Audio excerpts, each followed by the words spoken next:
This is Jim Keedy. He's running for Congress in New Jersey's 4th District. He's got a great story to tell you. He's the real deal. Listen to this story about how he stood up against Nike and a Catholic university. This guy's got guts, and this is a great story. I used to be a soccer coach at St. John's University in New York City back in the late 90s. And at the time, I was also doing a graduate degree in theology. And in my first class, I started writing a paper about Nike and their labor practices in light of what's called Catholic social teaching. It's a great story. Please tell the story. It's a great story. Yeah. So what I found was if you wanted to pick a company that violated everything we claimed to stand for as the largest Catholic university in the world, Nike was the perfect case study. And at the same time I'm learning these horrible things about Nike, St. John's University Athletic Department starts to negotiate a multi-million-dollar endorsement contract with them. And part of that deal, I would have to wear and promote Nike's products.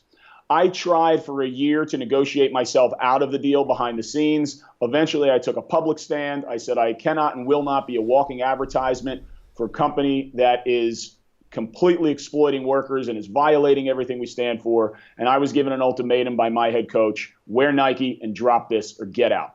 I held my ground. I was forced to resign. I became the first athlete in the world to say no to Nike because of the sweatshop issue. That was big news. I then filed a lawsuit against St. John's and Nike. I came out of the courthouse, and there's ABC, NBC, Fox. I'm on HBO Sports, ESPN. I started getting invited around the country to universities to talk about this issue. I mean, this is the late 90s, and that issue was first bubbling up in the consciousness of the American people. And I was now this instant expert.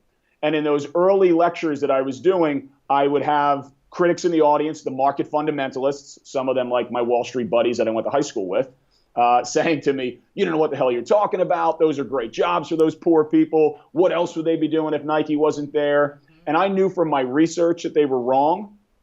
The competitive athlete in me wanted to prove them wrong. So in the summer of 2000, I moved to Indonesia, and I went to go live in a factory worker's slum in Tangerang, Indonesia, and tried to survive on a Nike sweatshop wage. At the time, it was $1.25 a day.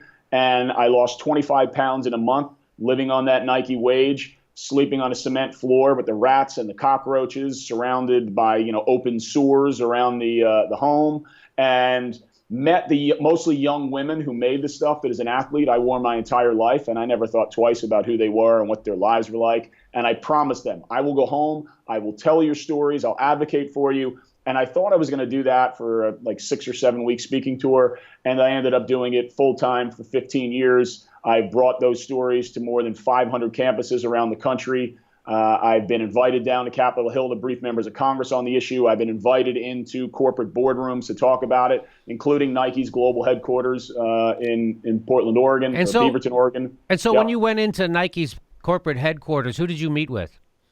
I met with probably 4 different vice presidents, a couple directors. I mean, it was all high-level people. The CEO, Mark Parker, who's the current CEO, at the time, I was at the shareholder meeting. He came down off the stage and he said, look, I've got to go to something else after this. You're meeting with my top people. We're interested in what you have to say. And I knew it was something for them just to check off their list. Hey, we met with the guy, right? We heard what he had to say, but they weren't going to fundamentally transform their business model on their own. I know these guys. I grew up with this mentality, right? I'm an athlete. I'm as competitive as they get. But they are cutthroat, and they will do things that completely decimate human beings and the environment to maximize returns for themselves and their shareholders. And that kind of power needs to be checked. It needs to be checked on Wall Street, and it needs to be checked in Washington, D.C. And unfortunately, those two have become one and the same over the course of the last 25 years.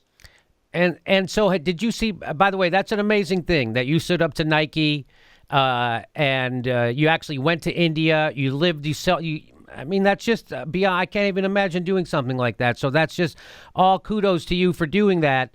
And have you seen any progress from all your meeting with the Nike or from all your speaking out? Tell me about that. Yeah, so we've made some points of progress, and I lay them out when I speak with college students. I kind of lay out, hey, here are some victories that we had, but this is some of the stuff that we still got to work on. One of the things, really awful human rights violation. So Indonesian law allows women to get 2 paid days off every month when they're menstruating.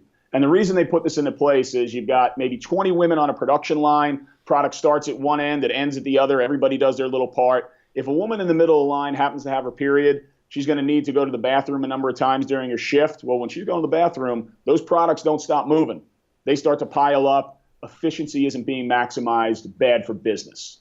In theory, better she stay home and then come back when she's ready to work. In practice, what was happening, in order for these young women to get the legally guaranteed menstrual leave break they had to go to the factory clinic, pull their pants down, show blood in their underwear to prove they were menstruating so they could get the days off.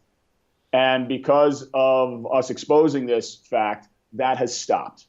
And for the tens and tens of thousands of women who went through that humiliating process, who no longer have to go through it to get one of their legally guaranteed rights protected and respected, that's progress. I think that's fantastic. Great work.